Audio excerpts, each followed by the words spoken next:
everybody. I am Preeti Pandey and welcome to another podcast episode, Dementia On Its Way.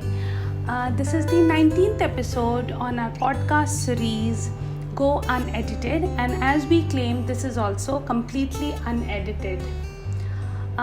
What is the time today? It is 8:11 a.m. Date is 20th May 2023 and this is our 19th episode. So we intended to make this episode yesterday, but then I was like, no, a bit of research is still pending, so I should complete it and then I should try and make the podcast episode. Let's start with Dementia On Its Way. And why are we covering this topic? I have been researching on this topic, but suddenly day before yesterday, it came to my notice that we have entered Dementia Awareness Week from 15th of May to 21st of May. So I thought, it would be a great idea to create my awareness on this topic, put together and set across. So here I am. So let's start this topic by explaining why I have chosen this name, Dementia On Its Way. So basically everybody who is aging and who have grown older, who are 60 plus are prone to dementia. But with in coming times, you will see people much younger than 60 are falling prey to dementia, and hence the name of the topic is Dementia On Its Way. So without assuming that you have pure understanding of what dementia is, I would like to define dementia for you guys. So dementia, as per what I have read, understood, it is an impaired ability to remember, to think, or make decisions that interfere with daily activities. If we talk about dementia statistics, then I would say 7.4%, which is approximately 8.8 million of people in India aged 60 plus have dementia or are suffering from dementia. Globally, the score is 55.2 million, and hence there is a dire need of creating awareness around this topic. So what is the most common form of dementia? I always thought as a kid and as an adolescent that dementia is separate and Alzheimer is separate, till I read about this topic. So for all those people who think dementia is different and Alzheimer is different, most common form of dementia is Alzheimer's disease. Now let me define Alzheimer's disease for you. What is Alzheimer's disease? It is a progressive neurologic disorder that causes the brain to shrink and brain cells to die. Now when I planned to create awareness around dementia, the most important thing or the keyword you can say which came in my mind was creating awareness around the intake of anticholinergic drugs. So my question would be, have you heard about anticholinergic drugs? So these anticholinergic drugs, you can reply back on the comment section, or you can write to me at preeti@blinkofaneye.in, PRRITI@blinkofaneye.in. Okay, so I'm too much engrossed in my topic, so I'll go back there. So if you have heard about anticholinergic drugs, it's good, but yet I will tell you my take on anticholinergic drugs. So you should be aware of a term called ACB, and ACB stands for anticholinergic cognition burden, because these anticholinergic drugs are creating cognition burden. Now how they are creating cognition burden? The anticholinergic drugs which we take, it disrupts the neurotransmitter in our brain called acetylcholine.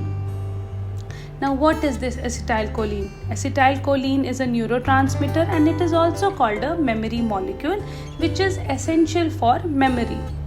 Okay. Now, what are those anticholinergic drugs? So I need to introduce you. Maybe you are using it, but you are just unaware that they are hampering your neurotransmitter. So the drugs, the anticholinergic drugs that bear this AC burden are responsible for stacking up the score. It can also include an anti-anxiety, antidepressant, antacid. It's easy to remember which drugs affect acetylcholine because they begin with ANT ant or ANTI anti. Antihistamines, okay, all these drugs are anticholinergic drugs. So what are they doing in short? In short, they are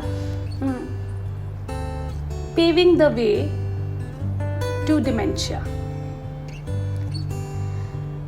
Now, what happens when we take these drugs and for how longer?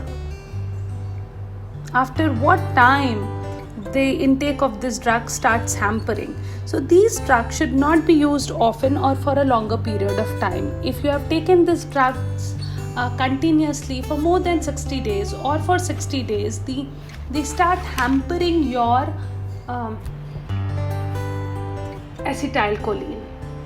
Okay, so would you like me to name few drugs, because these drugs are not only prescribed by doctors but they are also available over the counter, and hence it is very important for you guys to know that these are the drugs which I am taking and these might interfere with my memory.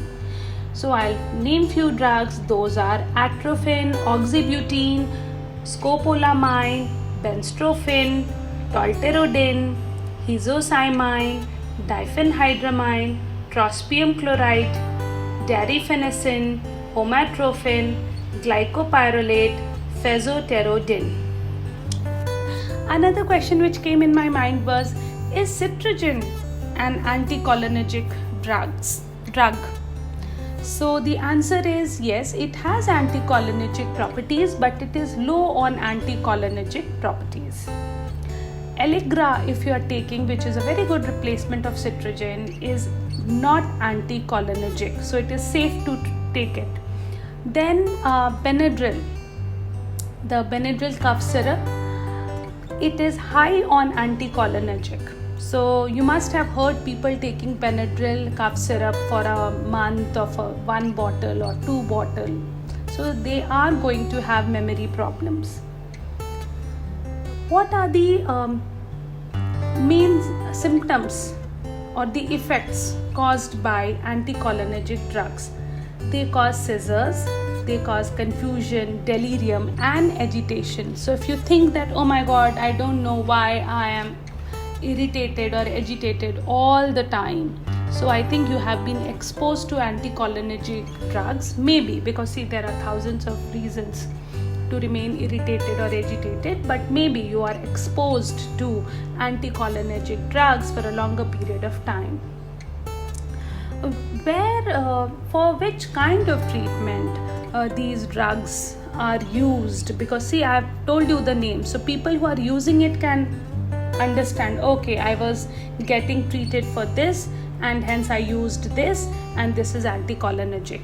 But people who are not aware, I want to tell them that this anticholinergic drug is used in treating motion sickness, cramps, spasm, gastrointestinal disorders, bladder problems, bowel control problems, kidney stones, gallstones, asthma, etc.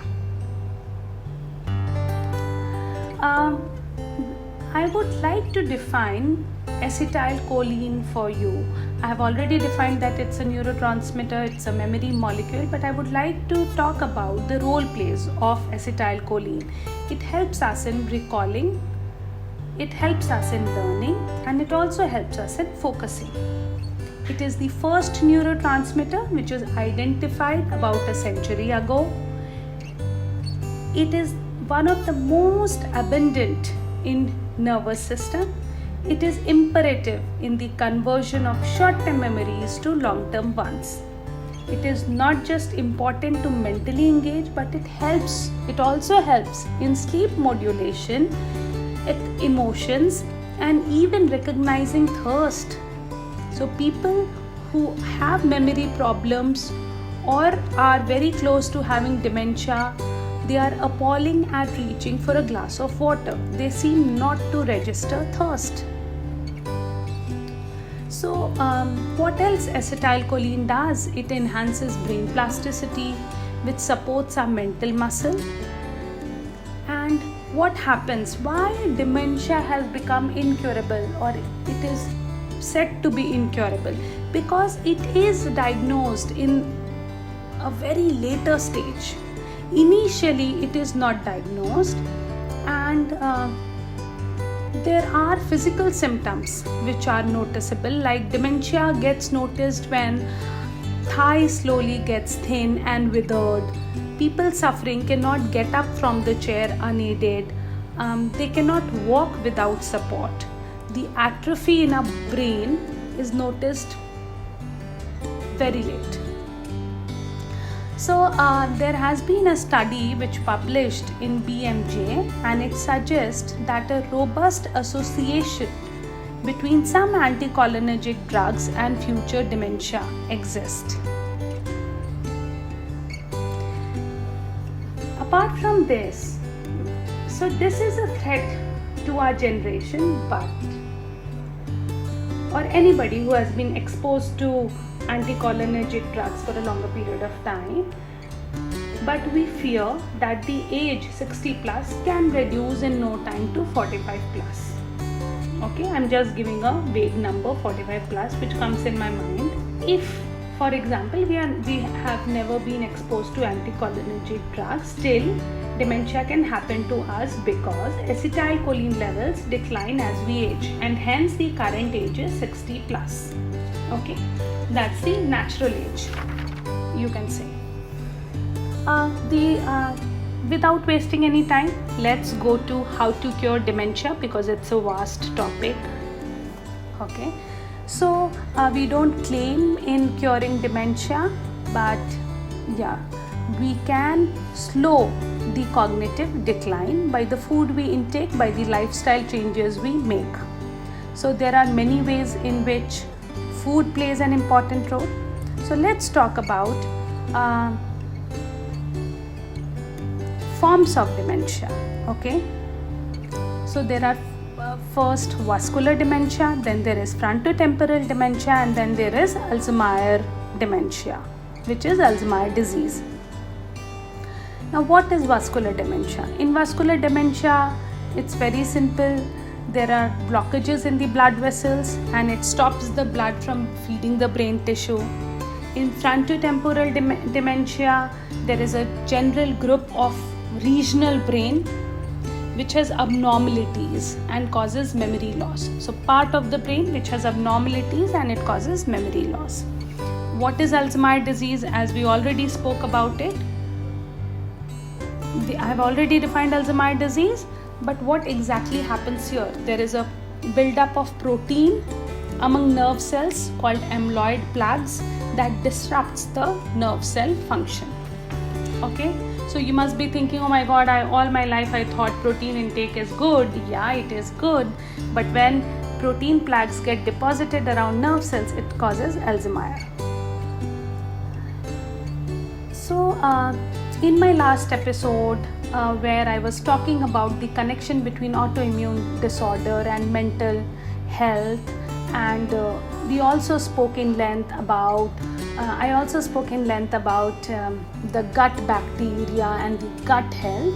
So I'll go back there to connect it with to get a connection between the gut health and the memory. So even our gut has a connection with our memory.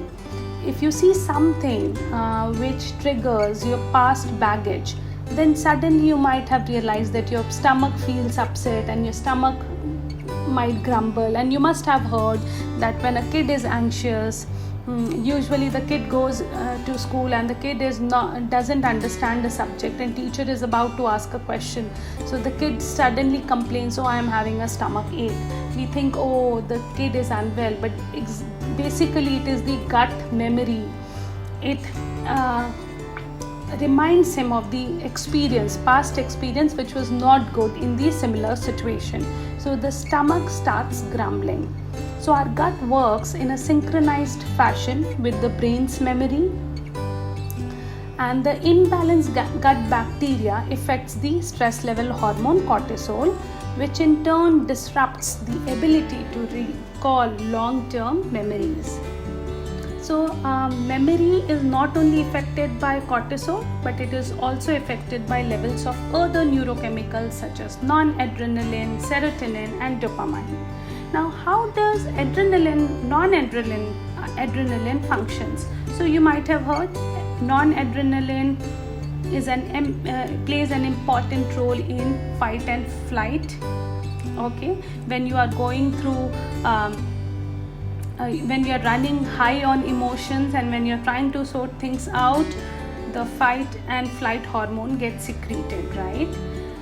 Studies have also found that there is a close connection between serotonin and dopamine imbalance, and what it does, it changes the brain tissue and it leads to learning and memory impairment. Okay, so now you know how these cortisol, serotonin, non-adrenaline, dopamine is affecting our memory and brain. Okay, functions of brain. So all these neurochemicals are dependent upon gut bacteria to keep them at exact level. Now then again we need to talk about vagus nerve, because vagus nerve has an important role to play in our memory. The vagus nerve enhances memory when it connects to brain structures like amygdala and hippocampus, which play a key role in memory formation. But what happens? Who is stopping vagus nerve to function properly? Again, gut bacteria. Gut bacteria can change vagus nerve activation. Okay, so the composition of gut bacteria changes patients afflicted with memory related disease. Now here it is very important to discuss how many types of memory do we have, because they are talking about lots and lots of memory. So there are 3 types of memory: procedural memory, relational memory and working memory. And I don't think so you want me to define this. It is obvious that procedural memory has to do with procedures, relational memory has to do with relations, when you relate things, relate circumstances. Working memory is something: I need to sign a check, I need to clean my house, I need to call somebody, okay, I need to pick my kid from school. Okay, so different kinds of food affect memory differently, and we'll talk about food. Okay, now which kind of food we are talking about? First, we would like to talk about food which hampers our memory. So it is, you are well versed, and I think everybody talks about it, that high fat and high glycemic index food can alter your brain pathways. Okay, and it is necessary. Why do you need those pathways? Because it is necessary for learning and memory, with neurons in the hippocampus and prefrontal cortex specially affected. So it is affecting our hippocampus, it is affecting our prefrontal cortex. So anybody on this earth, if they thought that eating right is only concerned with looking good, pretty, slim, being fit, keeping the heart health good,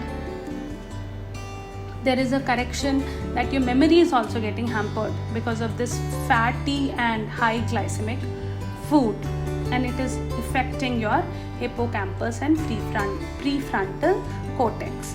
Now let's talk about hippocampus. Okay, what is the function of hippocampus? Hippocampus helps us in relational memory. Okay,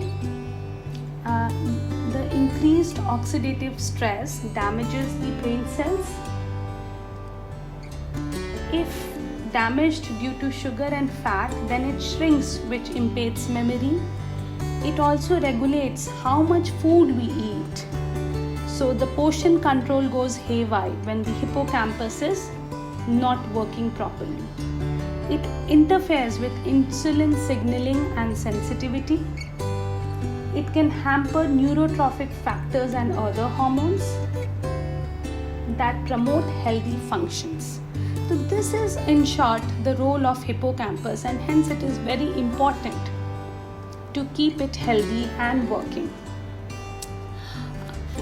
Now after hippocampus, I would like to talk about prefrontal. How does prefrontal cortex affect memory? So memories appear to be formed rapidly and simultaneously in both prefrontal cortex and the hippocampus on the day an initial memory is created. Then the memory is consolidated in the prefrontal cortex over time. Also, the short-term working memory relies most heavily on the prefrontal cortex. Okay, so we have spoken about parts of brain which is getting affected. Now I'll talk about research. In 2019, a study showed that obesity, which is caused by poor diet, here poor diet stands for high fat and high glycemic index food, can affect cognitive control, function of the prefrontal cortex, and its impact on working memory as well. Apart from this, there are direct attacks. The junk diet compromises the blood-brain barrier and it is unable to keep the toxic substances out of brain. So dietary components like saturated fat may also exacerbate inflammation in the brain, which has been linked to cognitive decline in aging and risk of developing Alzheimer's disease. So it is very simple, right? How it is affecting our brain, how it is causing cognition decline, and how there is a risk of developing Alzheimer's disease. It is causing brain inflammation, the food we eat. Okay, it is the blood-brain barrier is unable to stop it, and the toxic substances are reaching our brain. So I think these reasons are good enough for us to take care of our diet.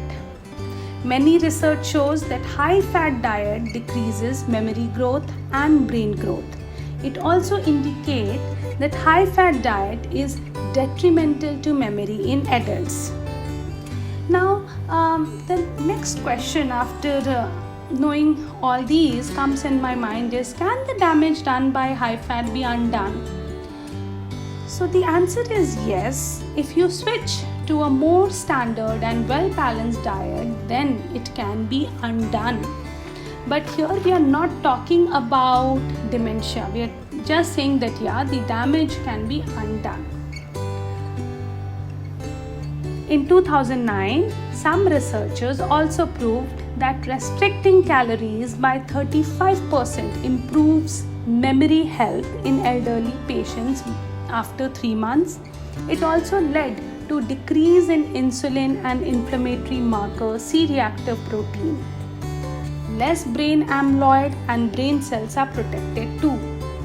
So if you're planning to go on a diet, if you're planning to go on dieting because you have heard this and you have read this and now you think, oh yes, I need to go on a diet and I need to eat brain food only, okay? So you need to consult a doctor.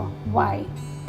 Because as dieting leads to losing weight, it can also actually worsen our memory. And why is it so? It's possible because we tend to obsessively focus on calories eaten and grams lost. And that thought eats up our brain space. Okay, so we don't need a dietitian or a gym instructor or somebody who doesn't know tell us about that, okay, you lose weight, you don't eat that, you don't eat this. Okay, because at the end of the episode you will understand that, oh, every food is important, but the portion regulation is a critical factor. Okay. Now let's quickly jump to what to eat. Okay, so soybeans and soy products like sauce, tofu, miso, tempeh and soy isolates are richest source of isoflavones, which is needed for memory, but they are also found in beans, chickpeas, split peas, peanuts, walnuts, and sunflower seeds. And I'm sure everybody or most of you know this, but still I would like to mention. And but there is a contradiction, because many people are allergic to soy products.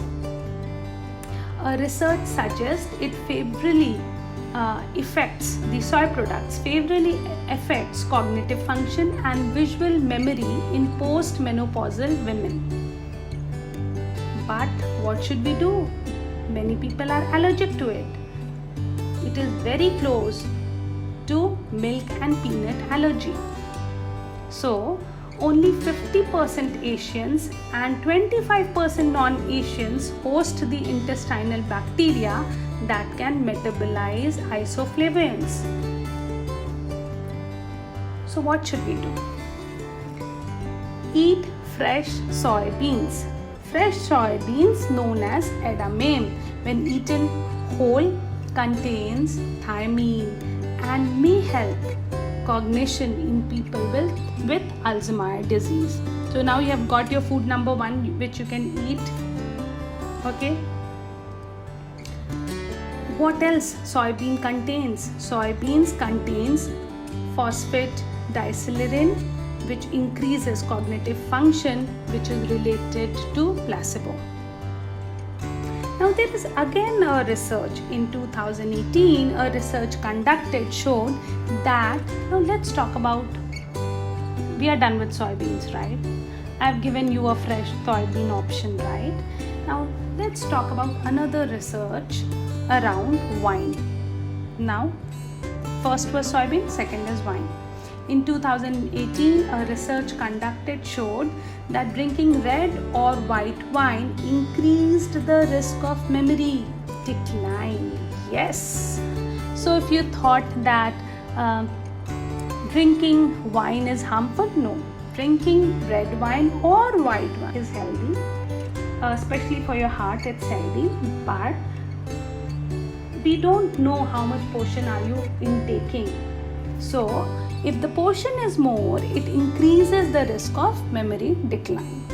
Again, heavy alcohol we said. We did not say alcohol, we said heavy alcohol increases the risk of all type of cognitive impairment and dementia. So we also have number like men can have 14 drinks per week, women can have 7 drinks per week. But no, it's not the right number. Why? Because I don't know about your body composition, I don't know your lifestyle, I don't know your past experiences, your genetic disorders, the circumstances you are in, your environmental factors, etc., etc.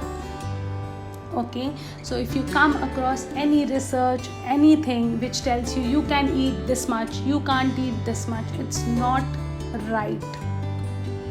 Okay, and we believe in trying, so try a little of everything and see how it affects your body.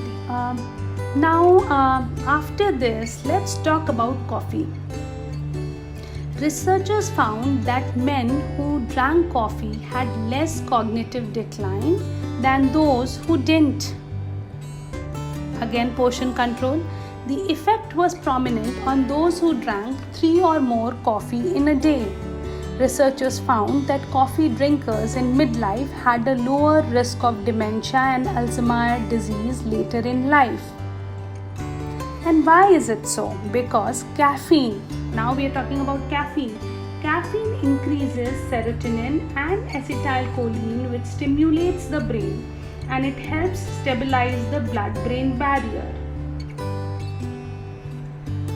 Also, the polyphenols in coffee prevents tissue damage by free radicals as well as brain blood vessel blockage. Another thing which is available in coffee is trigonelin. It is found in high concentration in coffee beans, which activates antioxidants protecting the brain blood vessels. Caffeine consumption shouldn't be more than 400 mg per day at any cost. Also, after mentioning and saying such high things about coffee, I would like to mention that from where the coffee beans are procured, what is the quality of coffee beans is very important to know. It is a very important conversation because the quality of coffee beans can lead to different effects, and in some cases it might be harmful. I don't know from where it is coming. So we can't claim that you can have Starbucks coffee or you can have barista coffee or you can have Costa coffee. We don't know. Now next, let's talk about gluten sensitivity. So gluten has become very important. In my last episode also, gluten took the I would say complete mind share, and in this also gluten is playing an important role. So let's talk about gluten sensitivity and what does gluten does. Several types of dementia are associated with celiac disease and non-celiac gluten sensitivity. Now you have heard about celiac disease, but what is non-celiac gluten sensitivity? Where you are sensitive to gluten but you have not been diagnosed. Nothing considerable has been found in your report to claim that you are gluten sensitive, but still you are gluten sensitive.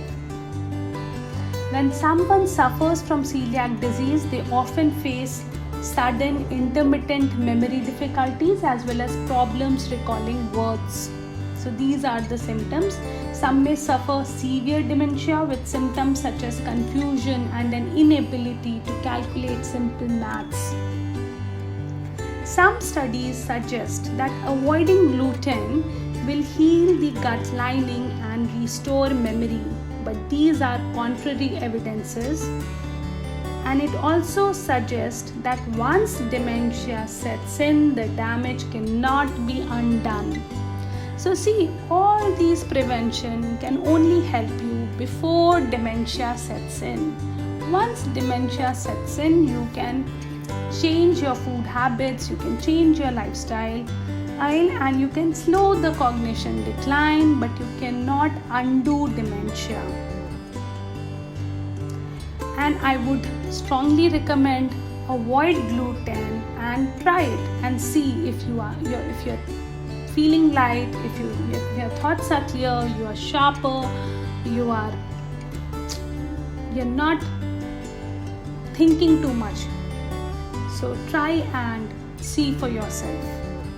Next important food is olive oil, the extra virgin oil. What does it do? It protects cognition, so you can add it in your salads, and don't use olive oil in cooking something on your stove. Don't do that. Use it for salads and other preparations. Okay. Why is extra virgin olive oil important? Because it has 30 phenolic compounds.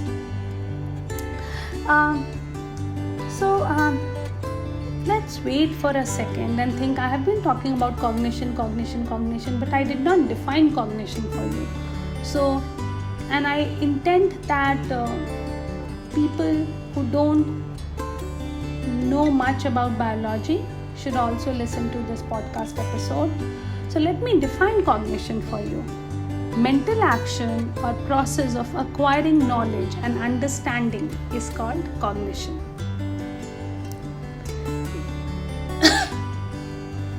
Now after extra virgin olive oil, let's go to another food, which is spices. India is known for spices, but not in the cooked form. If you want the benefits of spices, eat it raw. Spices which show improved memory functions are turmeric, pepper, cinnamon, saffron, rosemary, and ginger. There are also a category of people who suffer from depression. Okay, yeah, I would like to talk about brain fog. People who think they are suffering memory loss and they claim to have dementia or Alzheimer, but basically they are depressed. So for them, these food habits and lifestyle changes can undo, and their memory can be restored. While dementia is the most serious brain fog is another condition where you cannot think clearly, concentrate, multitask, or when you lose short-term or long-term memory. It can also be part of an underlying condition, but it can also be without an underlying condition. So, but what are those underlying conditions with which brain fog can happen to us? Like Alzheimer, autism spectrum disorder, chronic fatigue syndrome, and fibromyalgia. It is so interesting, but it is so deep also. So what if we have a brain fog just because we are depressed and there is no underlying condition to it? What are the causes of brain fog? It can be due to depletion of acetylcholine and dopamine. It can be due to excessive brain inflammation.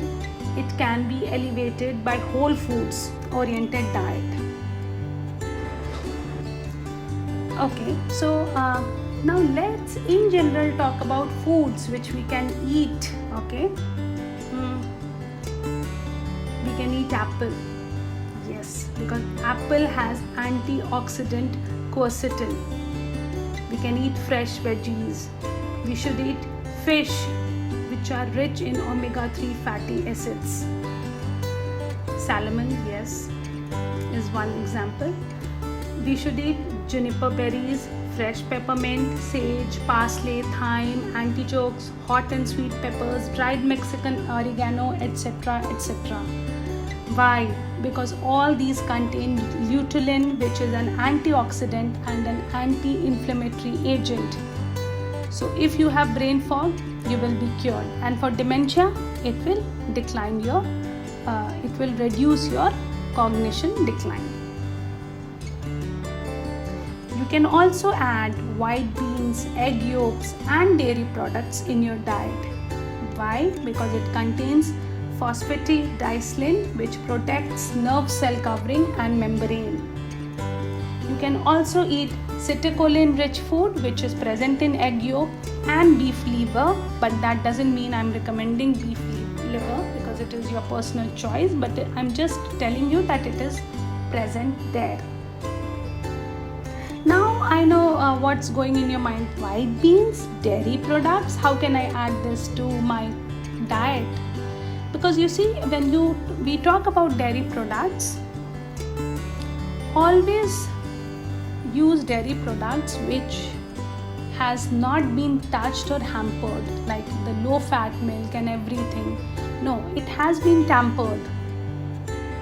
Go for a full cream dairy product, remove the cream yourself and then have the milk. But don't go for packaged low fat, slim fat milk, because then you are prone to lactose intolerance. Also, if you have touched, if you're 35 plus, then you can become lactose intolerant, because it is very common, like peanut, soy allergy. Now, foods to avoid. Okay, so whatever I spoke about, like adding white beans, egg yolks, dairy product to your diet, again, portion control is very important.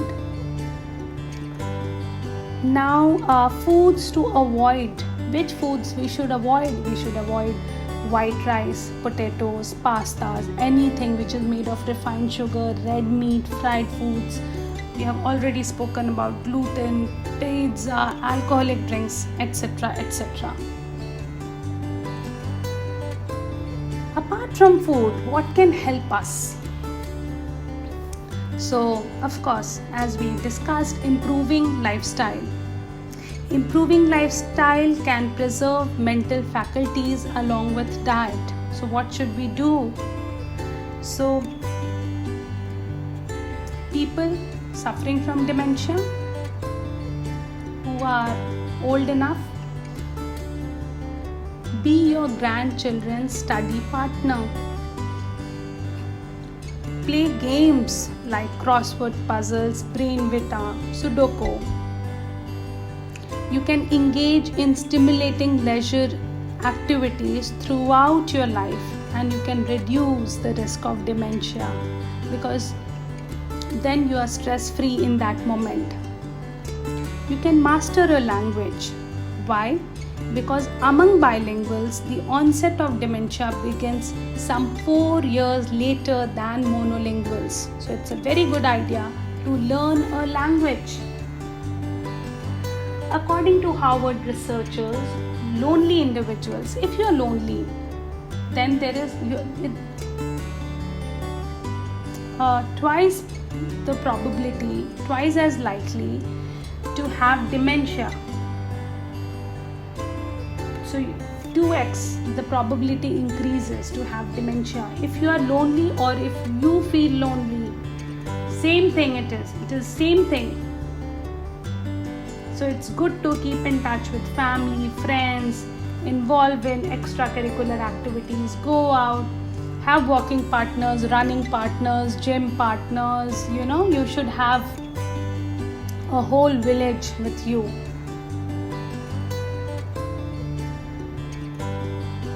One of the best ways to care for your mind is to keep your heart healthy.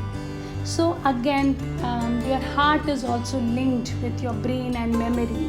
So aerobic exercises are very important. Why? Because it improves oxygen consumption. And because of the connection of the brain and the cardiovascular system, reducing the risk of heart attacks, strokes, diabetes will also protect you against Alzheimer's disease.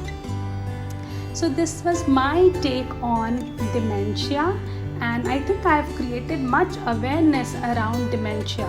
And as I said, if you have any queries, you can write to me, and I'm really very, very happy that I did it. And if need be, I can make another podcast episode on dementia. So I'm really excited to know if you really found something in this episode which you haven't heard of, or if it was like a surprise for you. Oh my god, I didn't know this. Do write to me, and thank you so much for joining me. Stay tuned for my next podcast episode, and I assure you that I won't take a long time to come with another podcast episode. Thank you so much. Bye.